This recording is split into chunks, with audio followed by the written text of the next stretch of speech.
Welcome to the Veterinary Marketing Podcast, where it's all about how to attract, engage, and retain clients to your veterinary practice using digital marketing. My name is Brandon Brashears, and I'm incredibly excited for today's episode. Today, we have a guest that doesn't need any introduction at all, but I'm going to try and do him justice. So today we have Seth Godin on the podcast, and I am incredibly grateful that he came on, shared so many great insights. I was honestly very nervous. When I scheduled the appointment, he said that we could do a 20-minute interview. It went longer than 20 minutes, and he was gracious with that. But it was difficult to try to figure out what kind of questions. If you could ask any marketing questions to one of the greatest marketers of all time, what would you ask them? So in today's episode, I try to answer that. I try to get as much value from Seth as possible. So if you don't know who Seth Godin is, if you've been under a rock, Seth Godin is a 20-time New York Times bestseller. He's written books like This Is Marketing, Purple Cow, Tribes, The Practice. He recently wrote a new book called Song of Significance, which is not about marketing, but it's about management and culture building. It is fantastic, and I feel like it was written for the veterinary industry as well. But Seth is just prolific in the amount of writing that he does on seths.blog. You can go check out. He's written every single day for now almost 20 years.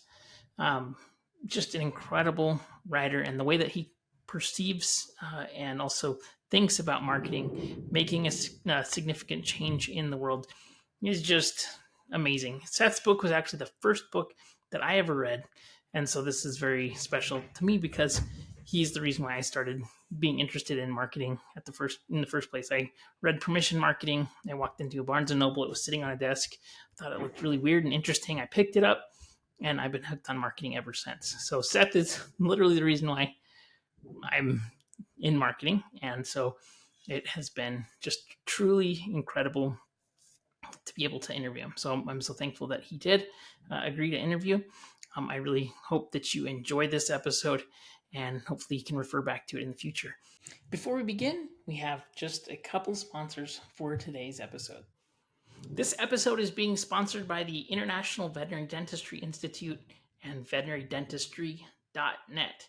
If you're a veterinarian or you have veterinarians that you work with who struggle with dentistry or who'd like to be more confident when it comes to dental procedures, then you definitely should go to ivdi.org/VMP. That is ivdi.org/VMP to sign up for a free upcoming live training that's going to go far beyond your average dentistry seminar.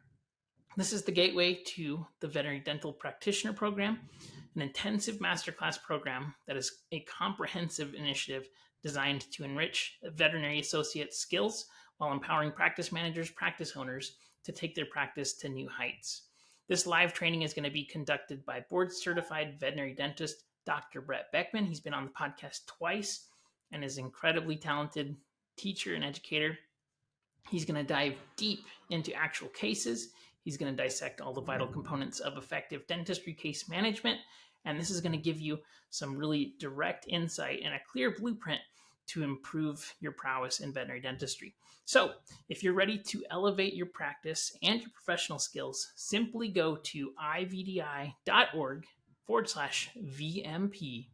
This is going to be the golden opportunity that helps you to make a significant impact in your practice. It's going to help to give your patients and your clients better care, and it's also going to improve the personal professional development that you have in your career. Go to ivdi.org/VMP. This episode is being sponsored by two websites by Brad Haven. We have usedvetequipment.com and newvetequipment.com. For over 9 years now, usedvetequipment.com has been helping vets to buy and sell used equipment. You can save money when you buy used everything from cages, kennels, pumps, x-ray equipment, lasers, ultrasounds, dental equipment, surgery equipment, lab equipment from Abaxis, IDEX, and Heska, tables, tubs, and sinks, vet trucks, and vet boxes. What do you have to sell? At usedvetequipment.com, they bring the buyer and seller together. Also, if you're looking for new veterinary equipment with amazing warranties, check out newvetequipment.com, where they show you the price up front. They have digital x-ray equipment, dental x-ray equipment, ultrasound equipment, LED surgery lighting, surgery tables, autoclaves.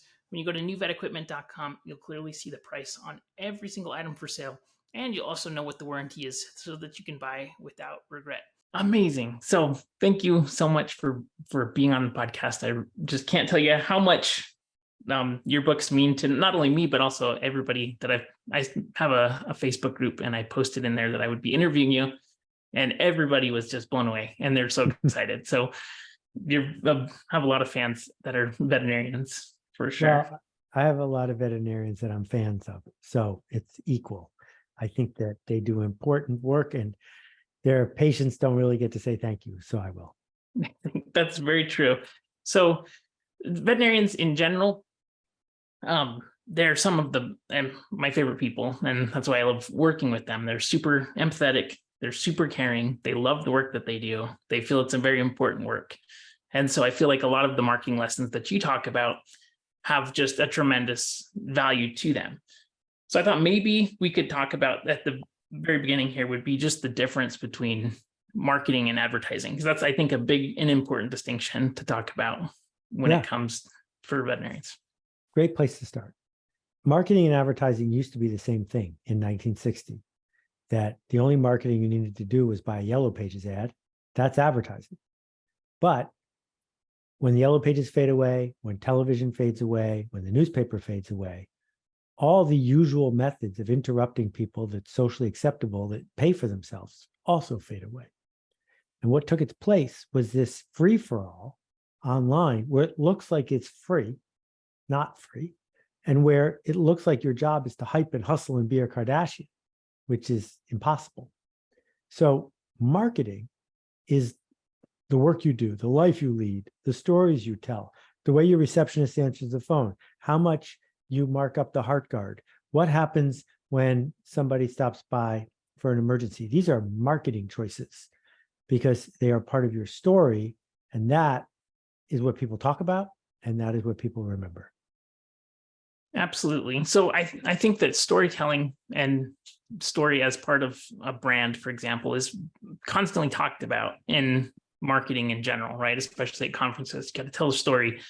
In your opinion, what does that mean from a practical standpoint? Because I think, like, it's easy to talk about this grand idea of storytelling when it comes to content and your website and your marketing and everything that you're doing, but what practically does that mean to you? Well, since we're talking to veterinarians, I will get specific. How does that sound? That'd be perfect. Yeah. Now, I understand there are two kinds of veterinarians, large animal and small.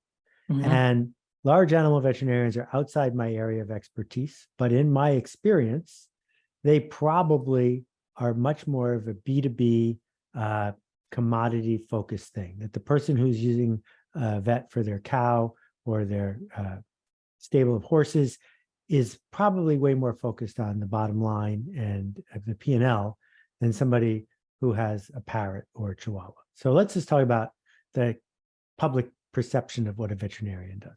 Yeah.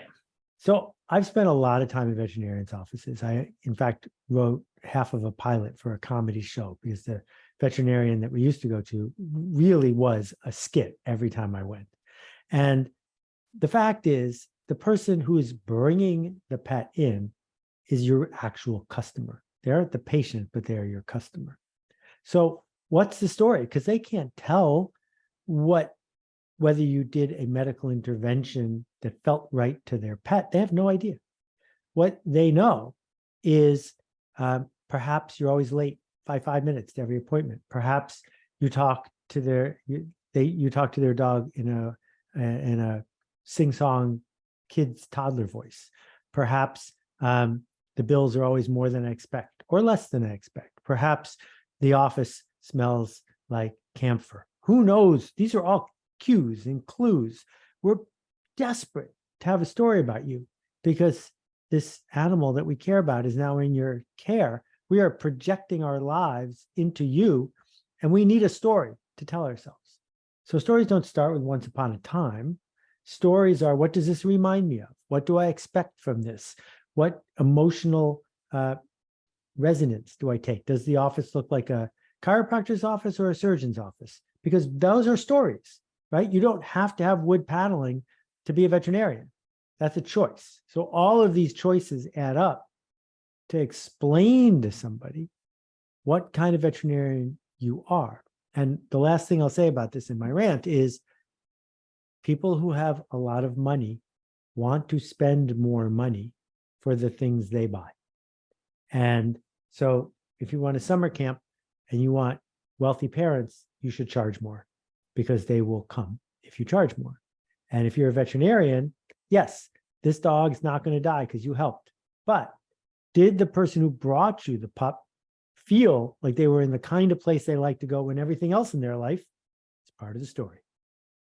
That's really good points. And that's super interesting that you bring that up. In the veterinary industry in general, they're very much against discounting. And also they've been very resistant to marketing in general. So it's like a passing of the guard right now where they're going from the people that are coming. I'm going to interrupt you. They might not discount, but they're marketing whether they know it or not.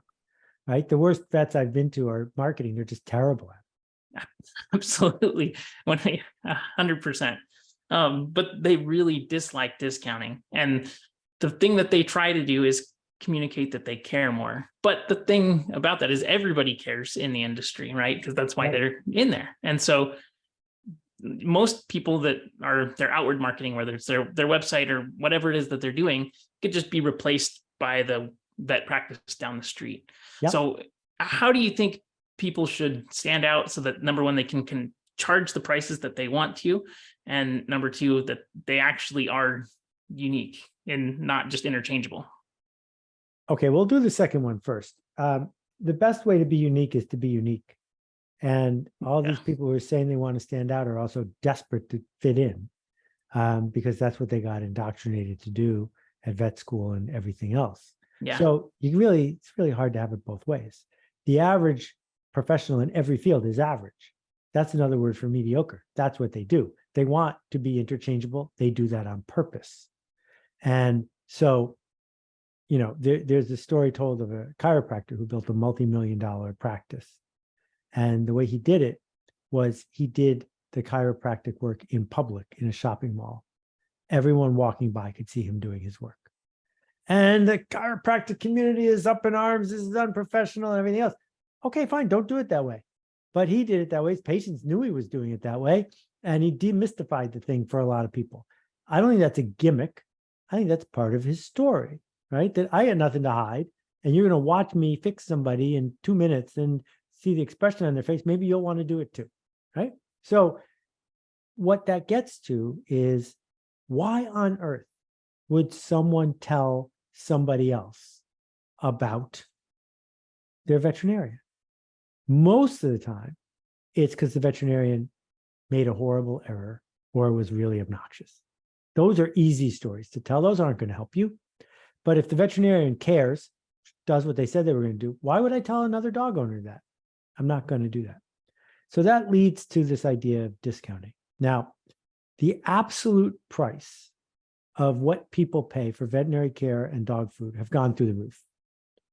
But we still buy dog food and we still take our pups to the vet. So we're not talking about the absolute price. We're talking about the relative price compared to what? Some people, an enormous number of people, respond extremely well to discounts. That they don't necessarily go to a thrift bakery, but they happily go to the outlet mall to buy Ralph Lauren stuff. Ralph Lauren sells more clothes in the outlet than they sell at Ralph Lauren stores, for example. So if your goal is to have a practice that grows and you want to reach people who love discounts, then just build discounts into what you do. And there are lots of ways to do that. One way you could do that is if you have a patient who's come a bunch of times, a customer who's come a bunch of times with their pup, and they like you, hand them a certificate that says you can give this to any friend you want for a free head to tail diagnostic. It's a $500 coupon. Here you go. Just take it. Give it to someone you like. You can't use it yourself, so you might as well give it to somebody, right? Or if you say to people, dogs get better if they come 3 times a year instead of twice a year, the third time you come, it's half price. So people now want to use, I got my teeth cleaned the other day. I happily pay my dentist for an annual subscription, which means that every other one of my cleanings is free. Well, I get why my dentist wants to do that. It's good for them to do that.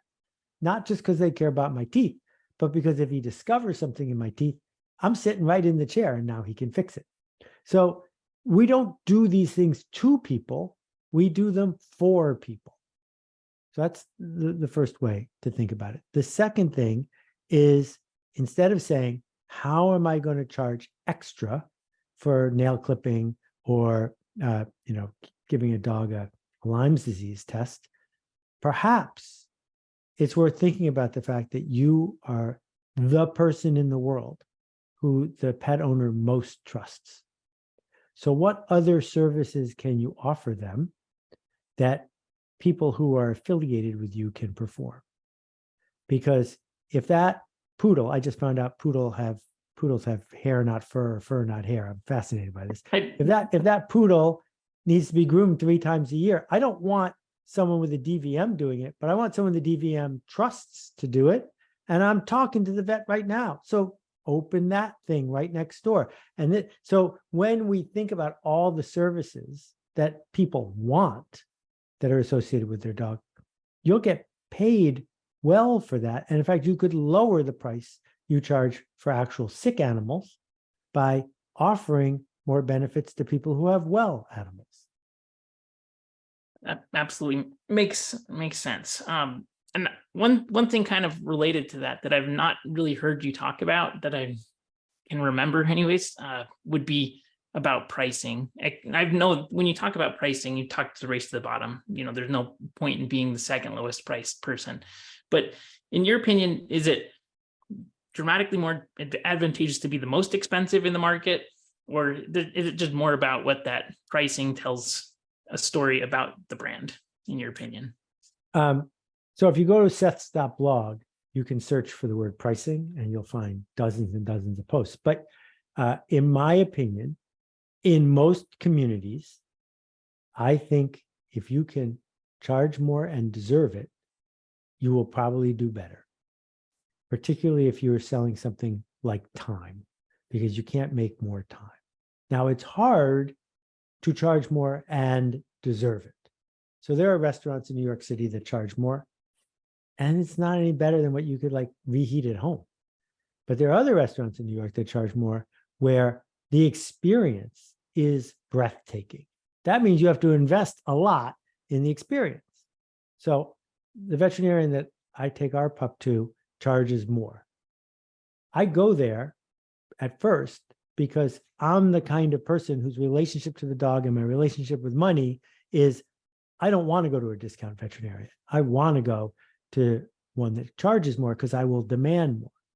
But since they got acquired by some giant chain, they're phoning it in, and it's a hassle to deal with them. And I don't have the same experiences that I used to. They're about to lose a really valuable customer because, I've been going for more than 15 years, and they're not seeing it because they think of price as a weapon, not as an honest way to tell people who you are. Definitely. That's super interesting that the vet you were working with got acquired. And that's when I think one of the biggest problems that the industry is facing right now is consolidation and acquisition. And I see it as a massive race to the bottom. And I used to work with some rather large corporate groups doing advertising for them, and I just despised it. And so, because it was just terrible.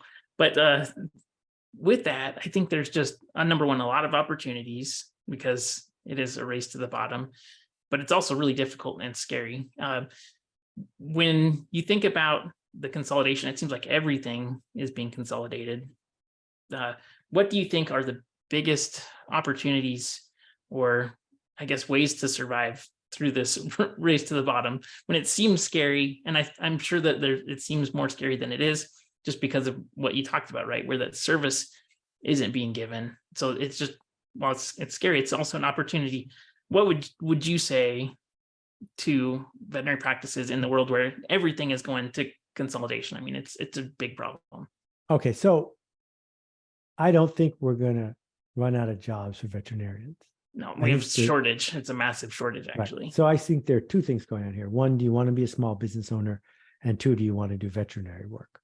Right now, most of the people listening to this are both, which means you may have a lousy boss because you, the small business owner, hired you, the veterinarian, and you're not doing a very good job of being a small business owner. you don't have to sell if you don't want to, but the best way to not sell is to have as your motto, you'll pay a lot, but you get more than you pay for. And you can't shrink your way to greatness. If you want to be independent and plot your own course, as you pointed out, you can't run the race to the bottom because the big company will beat you every time. You have to run the race to the top. And there are lots and lots of ways to do that. But don't look to other veterinarians for how to do it. Look for other places where folks have raced to the top. Why is it that you pay $80 for a bottle of wine instead of 20, even though you can't tell them apart in a blind taste test? Why is it that when you bought your spouse a piece of jewelry, you paid extra for it coming in a blue box, even though the blue box isn't something that they wear, right? There's all of these elements that are available to you. This book, not named after anybody in the veterinary profession, Purple Cow, is filled with 400 examples of how you do that. And so it's right there in front of you. You're just fighting it because what you really want is to get paid a lot to be left alone to just be a veterinarian. And I applaud you for wanting to do that, but you're not gonna unless you become the kind of small business that people want to pay extra for. Yeah, definitely. And I think it would lend itself to creating a better workplace too. In your book, Song of Significance, I just read it, by the way, amazing book. And it's, since I'm working in the veterinary industry all the time, I feel like that's the problems that I focus on. And I didn't realize that problems that the veterinary industry faces from like a workplace burnout. They have a very high suicide rate, unfortunately. Oh, it's like 4 times the national average. I'm so sorry. It's a big problem in the industry, which is pretty surprising. I think it's a mix of being really compassionate, having a really demanding, difficult job, massive amounts of debt, and all kinds of other problems. But And I think that access to life and death plus access to various chemicals. Yeah, absolutely. Yeah, exactly. Access to chemicals is a big problem. But I feel like a lot of the problems that they're facing would be alleviated by choosing better clients. And one of your posts, that choose your clients, change your life, was one of them. And I just can't resonate so well with creating a better workplace too. So right. If you're not saying to the bottom 5% of your customers, by bottom, I mean annoying, hassle you, arguing, not paying. If you don't say to them, we think a different service could serve you better, here's a phone number of somebody else, then you're not actually serious about choosing your customers. That's number one, get rid of the bad customers. And number two, figure out where you could show up to get the good customers. And there's so many ways you can do that because it's not a private thing like a massage. Anyone who has a pet shows their pet off in public. They're not hard to find, these people, and they tend to talk to each other. So where are they located geographically or culturally or whatever it is? And when you find great clients, they hold you to a higher standard, they eagerly pay what you ask, and they tell other people. And you have a limited number of people you can serve. There's a shortage of veterinarians. So get picky, work your way up. Don't just sit there saying you have to take whatever comes, because you don't. I think that they have a feeling like they kind of have to serve everybody. And you have the don't see rabbits example in, I think This Is Marketing. But they feel like they do have to see like what's going to happen to the rabbit if they don't see it, Somebody else will see the rabbit. That's a good point. Right? Like we don't hear any cases of pet owners who have been ostracized by the entire industry. And I think it's different if it's an emergency, if some creature has been hit by a car. That's not what I'm talking about. What I'm talking about is almost all the care you do for almost all your patients is well animal care. Well animal care is a privilege. It's not a right. And if the customer doesn't earn it, eagerly, generously, and kindly send them somewhere else. Absolutely. And I think that would have a big impact on everybody in the practice too. And so it takes courage to make that decision, and it feels scary, but it is necessary. Um, and how would you suggest that people go about really like practically defining those kinds of customers and that experience? Is there something you feel like you've seen works really well for small Well, I'd say businesses? here's the biggest thing you got to do is decide whether you're in charge of your practice or not. If you just say, I pay my rent, patients walk in, the staff comes, I get the best staff I can, and then the rest of the day I'm a veterinarian, you've completely abdicated responsibility for the change you seek to make, for the people you seek to serve, for the story you want to tell. What are things like around here? My friend Will wrote a book called Unreasonable Hospitality, and I strongly suggest it. And people are still telling the story of when at one of the 5 best restaurants in the world, he overheard a couple saying that they missed on this trip to New York, the hot dog that they usually buy on the street. And he, got the whole team together, and before dinner was over, they had put on China a hot dog that they had found someone selling on the street, like in less than 15 minutes. The effort involved in that is hospitality. People already have enough food. People already have a place to get their dog or cat taken care of. What are you doing that's special? Does it light you up to do that? Does it light you up to figure out how to put in the extra cycles so that you can charge more but be worth it? Because yeah, you're kind and you're skilled. I get it. Everybody in this industry tries to be those things. But you can't charge extra for that anymore. You have to figure out, what are you going to do that's going to change the mental state of the person who's paying you and make them glad they came to see you? How many other vets did they pass on their way to your office? Because if it's 0, well, then you're just the local one and it's fine. But you shouldn't be listening to this podcast because it's not going to help you. Absolutely. So I want to ask you about AI with respect to marketing. And in a world where it is just becoming more affordable to create massive amounts of content, and marketing touch points are going to be increasing through the roof, how do you think a local business should stand out? And also, what kind of impact do you think this should have on the marketing that they do? I think that AI for the next bunch of cycles is going to replace every mediocre thing people do. So if you're a mediocre copywriter or a mediocre illustrator or a mediocre musician or a mediocre, name it, I can get a computer to do it for free. So if you want to stay mediocre, you should get as much AI as you can, producing as much crap as you can.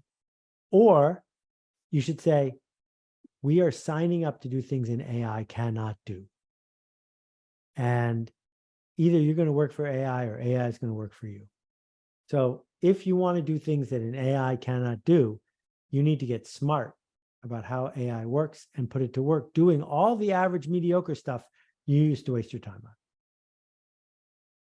I think that's a really brilliant answer. I think too that AI is going to replace mediocre veterinarians too. I mean, it's already working on radiologists. That we are very close to the point where an AI can read an X-ray of a fractured wrist at least as well as an average radiologist.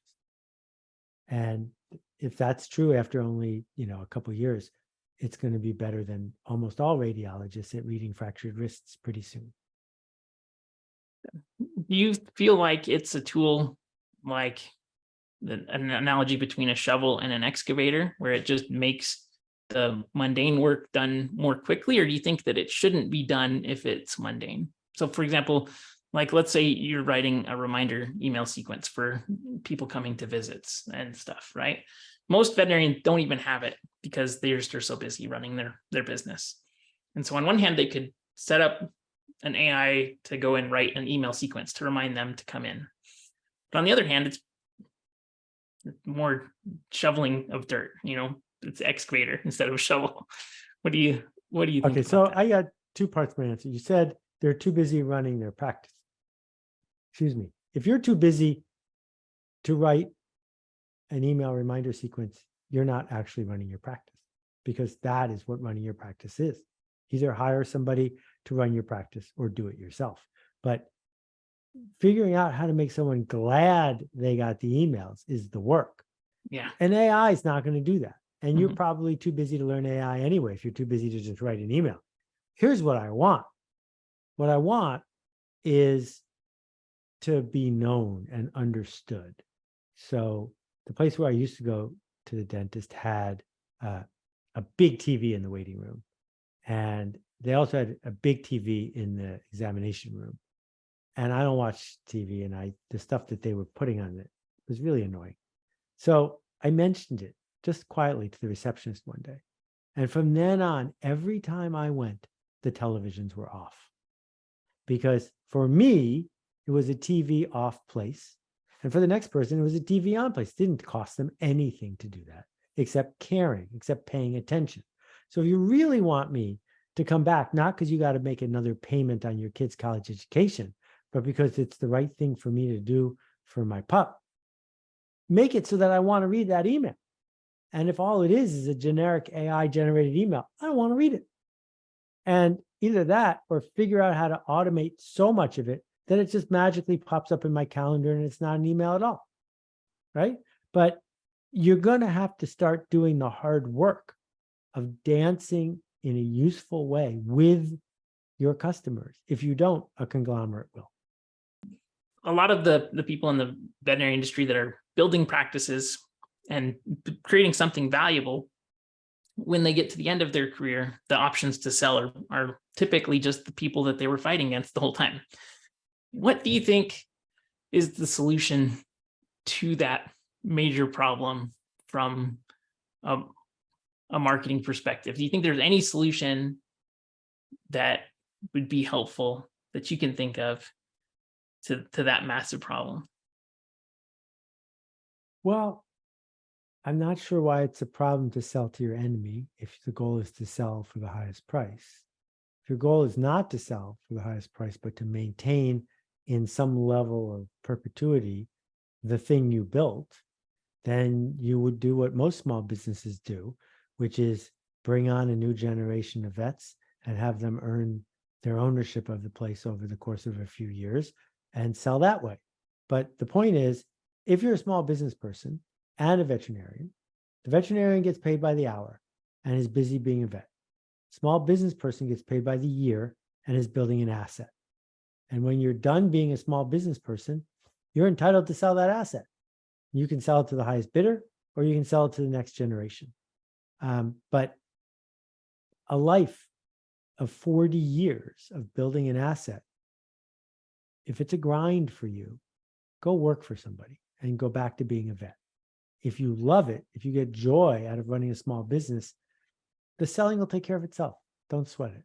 But don't have miserable decades so that you can sell an asset at the end and have a good year. I don't think that's a good idea.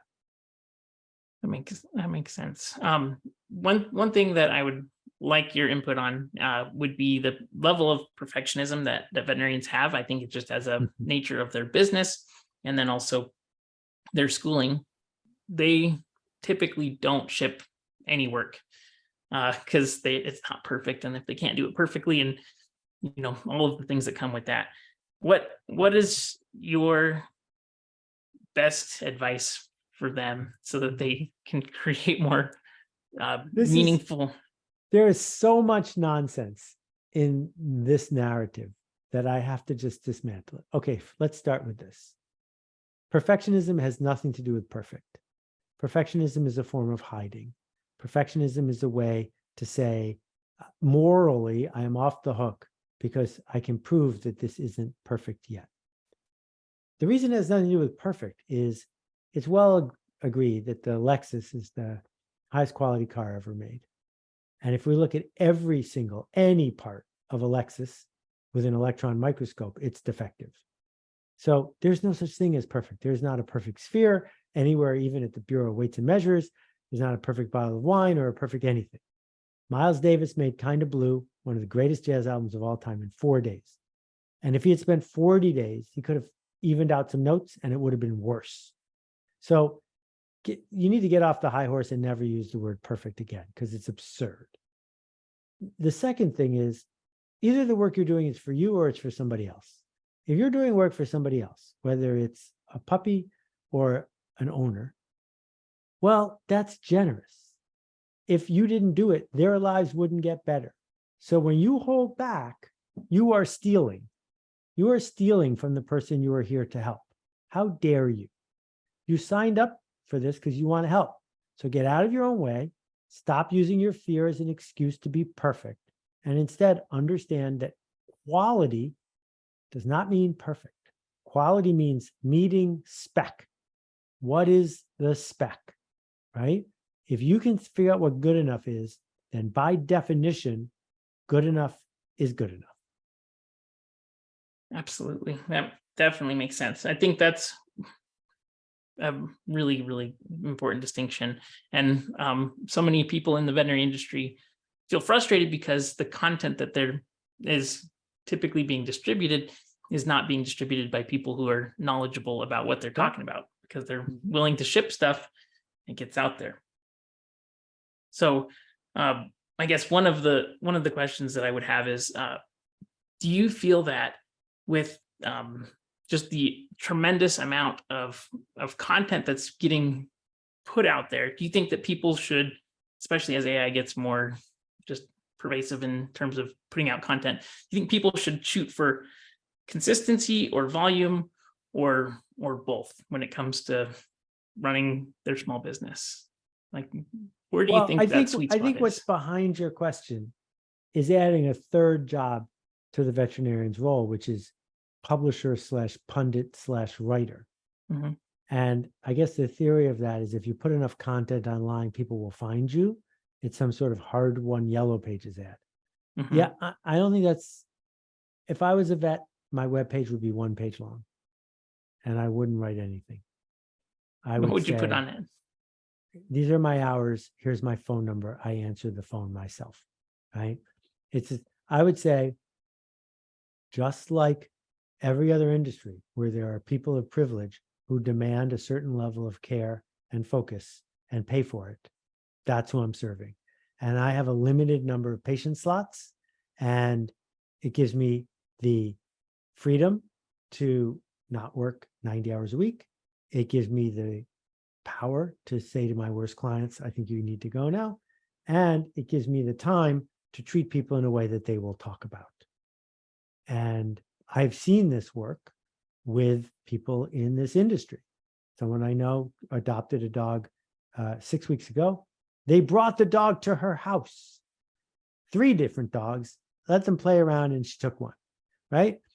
Instead of saying you have to drive 80 miles to go pick it up. Well, you can't do that for every single person. I understand that, but you can do it for them. And so there's all these opportunities to figure out where you want to serve and how you want to serve. If you want to spend 1 day a week working for free for pet owners who live in neighborhoods where they can't afford an expensive vet, please do. 2 days a week, 4 days a week, I don't care.